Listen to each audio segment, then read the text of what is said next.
எல்லோருக்கும் நமஸ்காரம். மாதா பிதா குரு தெய்வங்கள் திருவடிகளை போற்றி, சிவாஜி மகா பெரிவா திருவடிகளை போற்றி. வேண்டுதல் வேண்டாமை இலானடி சேர்ந்தார்க்கு யாண்டும் இடும்பை இல.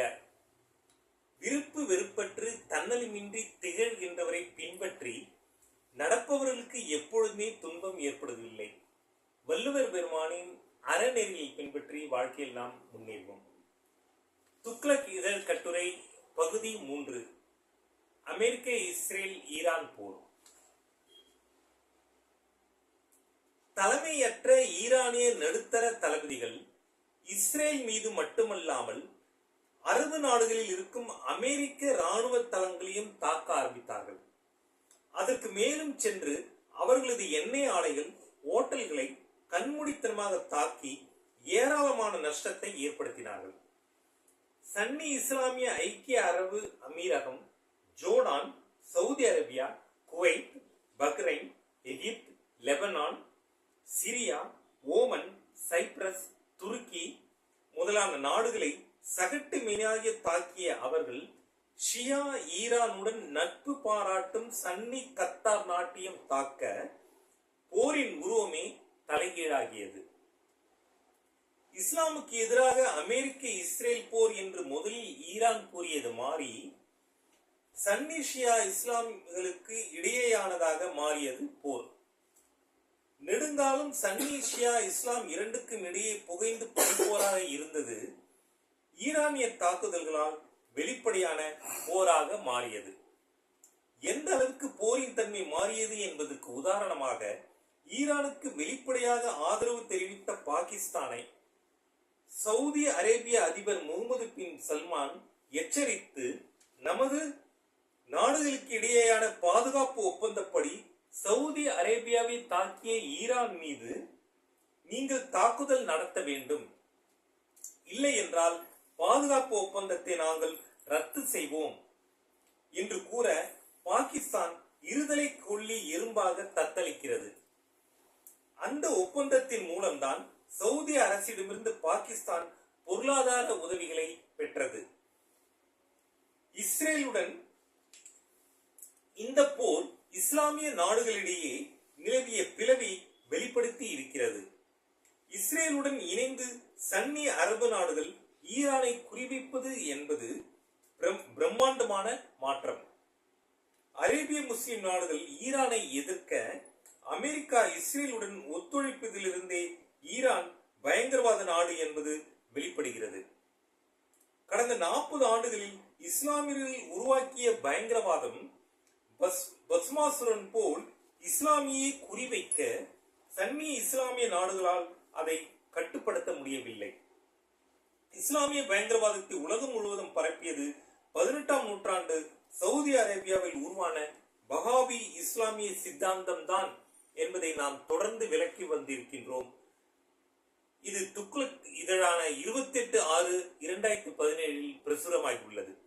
ஆனால் இன்றைய சவுதி அதிபர் முகமது பின் சல்மான் வஹாபி இஸ்லாம் தற்காலத்துக்கு ஏற்றதல்ல என்று கூறி சவுதி அரேபியாவில் அதன் உக்கிரத்தை குறைத்து வருகிறார். இந்த வாரம் ஐக்கிய அரபு அமீரகம், துபாய், பஹ்ரைன், ஓமன், எகிப்து, ஜோர்டான் ஆகிய சன்னி இஸ்லாமிய நாடுகளும் வஹாபி இஸ்லாமிலிருந்து விலகுகின்றன.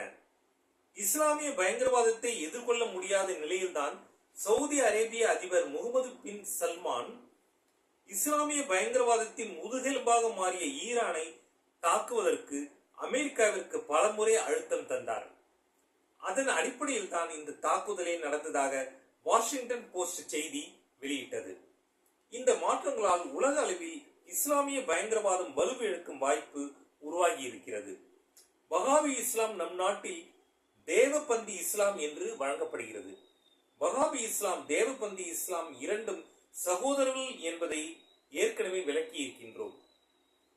தேவபந்தி இஸ்லாம் உருவாக்கிய தப்லிகி ஜமாத் தான் நம் நாட்டில் மட்டுமில்லாமல் பாகிஸ்தான், வங்கதேசத்திலும் தீவிரவாதத்தையும் பயங்கரவாதத்தையும் பரப்பியது. இந்து முஸ்லிம்களிடையே இருக்கும் பாரம்பரிய மொழி, உடை, உணவு, நூல்கள் மூலம் உள்ள தொடர்புகளை வேறறுத்து அவர்களை ஒருவருக்கொருவர் பந்தம் இல்லாமல் செய்வதுதான் தப்லீகி ஜமாத்தின் நோக்கம், அதன் பணி ஆகும். அந்த பணி தமிழ்நாட்டிலும் தவ்ஹீத் ஜமாத் மூலம் செம்மையாக நடக்கிறது. இது பற்றியும் துக்ளக்கில் ஏற்கனவே விவரமாக வந்துள்ளது. நம் நாட்டில் தேவபந்தி தப்லீகி இஸ்லாமுக்கு சித்தாந்த மற்றும் நிதி உதவி சவுதி அரேபியாவிடமிருந்து கிடைத்து வந்தது. சவுதி அரேபியாவில் நடந்து வரும் மாற்றங்கள் காரணமாக அவர்களுக்கு ஊக்கமும் உதவியும் குறைந்து வருகிறது. இந்த போரில் ஈரானின் இஸ்லாமிய பயங்கரவாதத்திற்கு எதிராக அரபு நாடுகள் திரும்பி இருப்பதால் அதன் ஆக்கப்பூர்வ தாக்கம் நம் நாட்டில் தீவிரவாதம் பயங்கரவாதத்தில் ஈடுபடும் இஸ்லாமிய அமைப்புகள் மீதும் இருக்கும் என்று தோன்றுகிறது. இறுதியாக இந்த போரின் நியாய அநியாயங்களுக்கு அப்பாற்பட்டு இதனால் நம் நாட்டிற்கு என்ன நற்பலன் என்பதை மட்டுமே நாம் யோசிக்க வேண்டும்.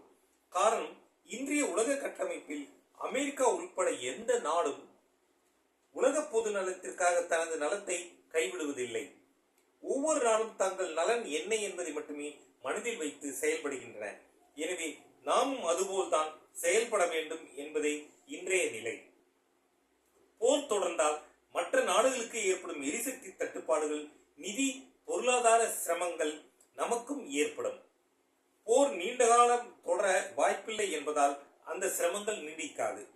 மாறாக இந்த போர் நிகழ்வதன் மூலம் ஏற்படும் மாறுதல்கள் உலகிற்கும் நமக்கும் பொதுவாக நல்ல விளைவுகளை ஏற்படுத்தும் என்றே தோன்றுகிறது.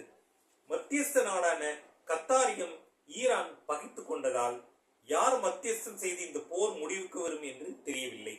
ஆனால் நெடுநாட்கள் இந்த போர் நீடிப்பது யாருக்கும் நல்லதல்ல. ஜெய் ஹிந்த், வந்தே மாதரம்.